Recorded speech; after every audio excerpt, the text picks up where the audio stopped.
like I was telling Yvette, the main topic that I want to talk about today is like the abduction of Travis Walton in 1975. This is like probably the most or one of the most famous abduction cases in history. And the reason I wanted to talk about this particular case is because it happened only 100 or so miles from Phoenix, Arizona, more or less in the same general region of the Phoenix Lights, which we talked about last time, or one time before, maybe not last Mhm. time. First of all, do you know anything about this event? And if so, can you share any information on it, such as what group this ship and these individuals belong to? Ye- Do you know anything about this? Yeah, definitely. But when you would ask them some specific question, it would be very helpful because there is a lot of details that we could talk about. But in a general way, yeah, the beings were grays. It's the resonance is very obvious that it were there.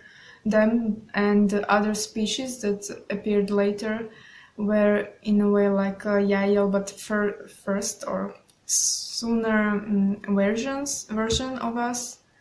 So yeah, and then what I wanted to say also, like there are many things, but what comes to my mind right now is about like why that he didn't remember everything what really happened, and it still was in a way like a screen memory, or that's part of it where lot of it were kind of like false memories, or manipulated a little bit by the mind, like what he was able to remember and how. So but of course the memories were very very greatly remembered in a way, but there were some things that he was not able to remember that happened, and he picked up because it was filtered through many fearful beliefs and so on, as you was able to also see in the documentary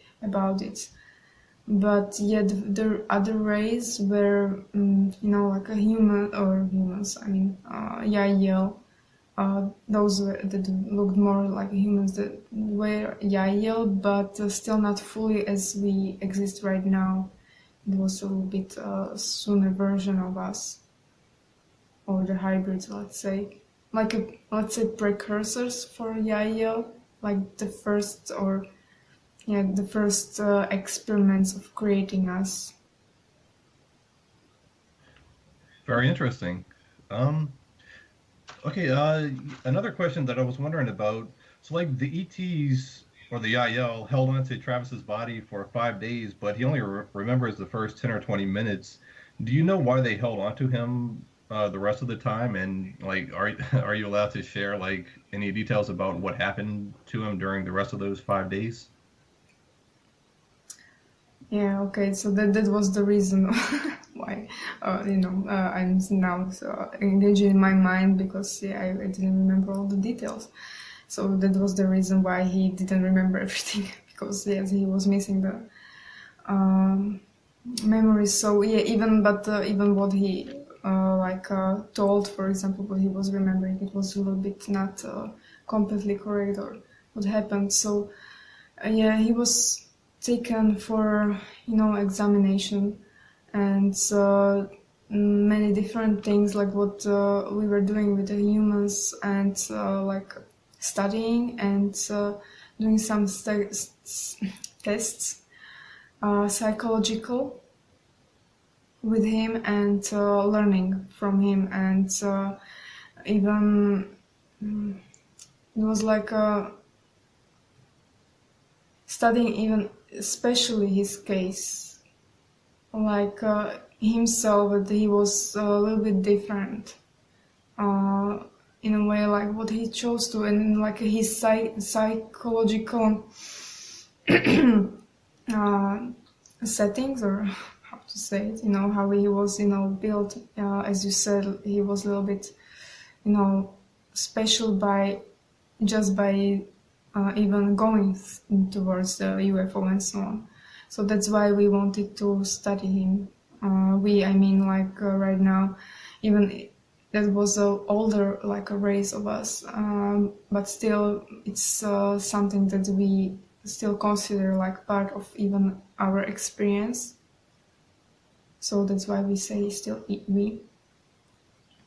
So there was some examination mostly on a lab psychological level. Of course, we were doing some test also in a physical way, but it was not so harmful. For example, unfortunately, he harmed himself when he was, struggling or fighting in that moment when he got conscious. So that was unfortunately he hurt himself more. It wouldn't be that visible on his body afterwards.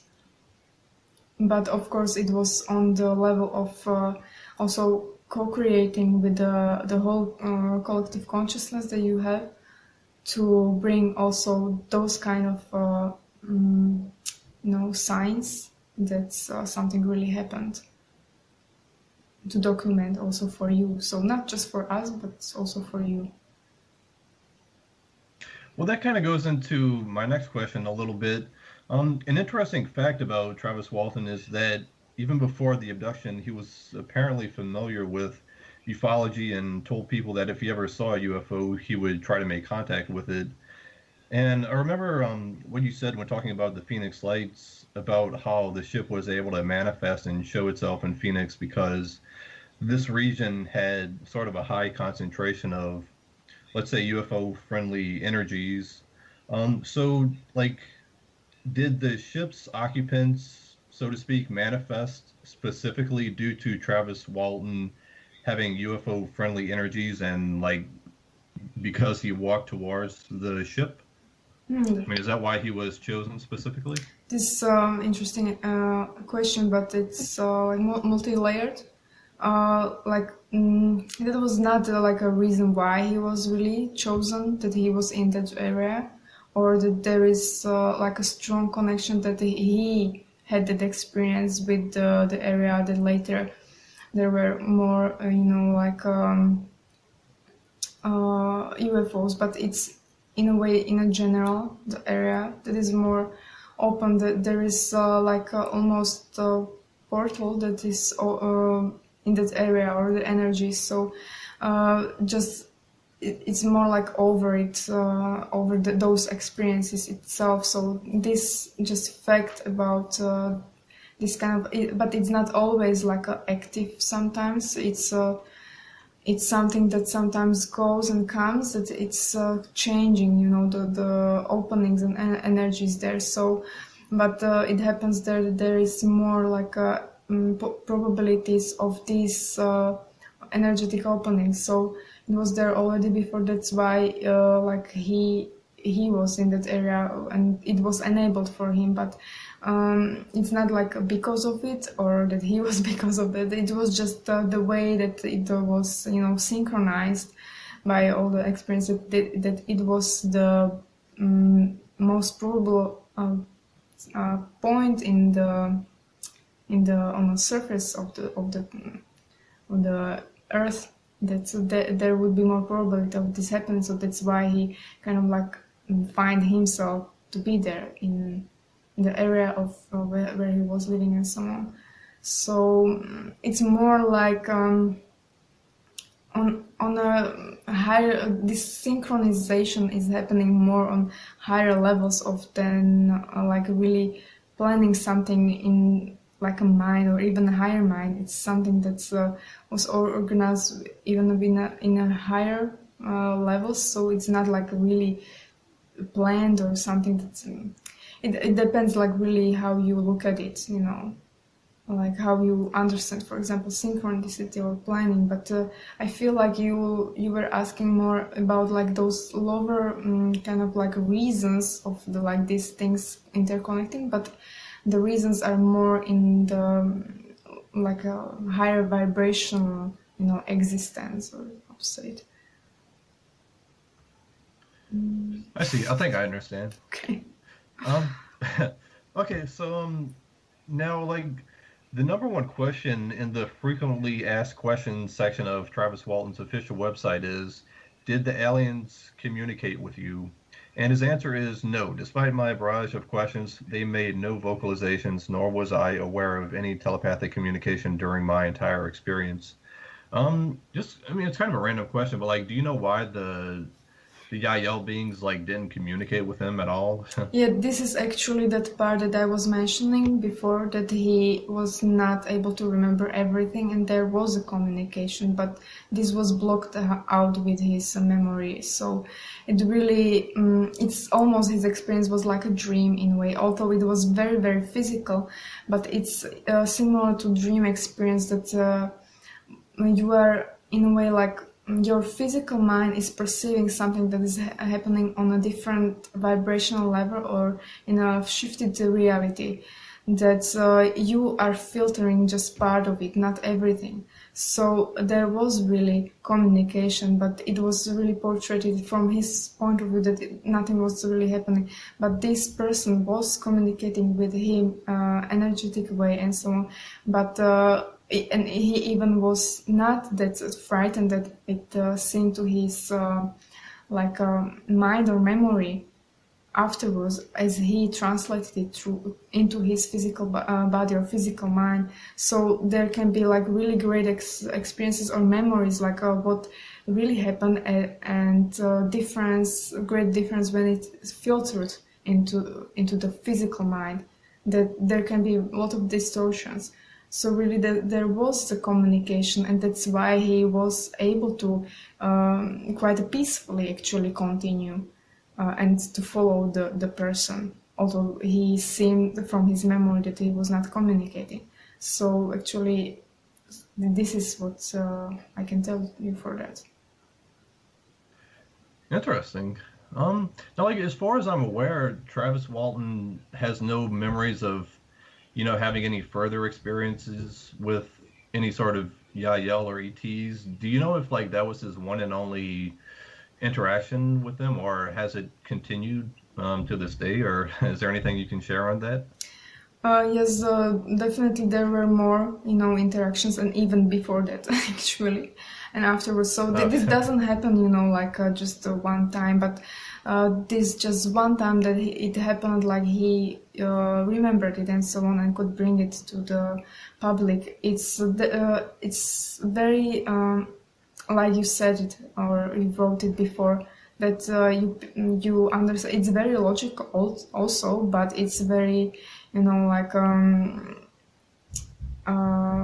like you looking at it through this positive point of view and empowered way, that it was really meant to be something that was meant to be to bring to the public, to raise the questions, many questions around it, to awaken more people to it, of course those who want to believe and so on, that it would give them more like a certainty that something like that happened, when this was so physical, and you have even like a physical proof that he was missing and so on.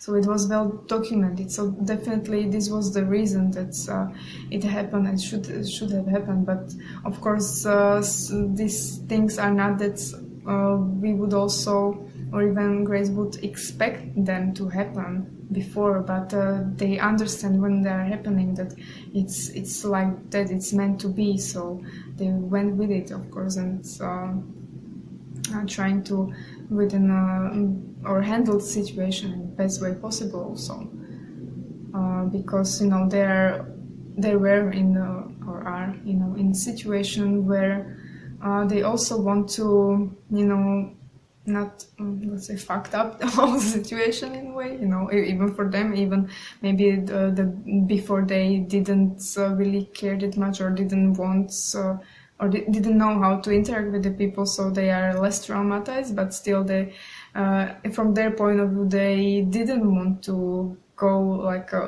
bad on the humans or interact with them, that they couldn't do the work they wanted to do. So they also like you can say look at it in a point of view like from your work, that when you go to the work you always want to have it like most comfortable as you can. So in a way like they also work that way, it's natural.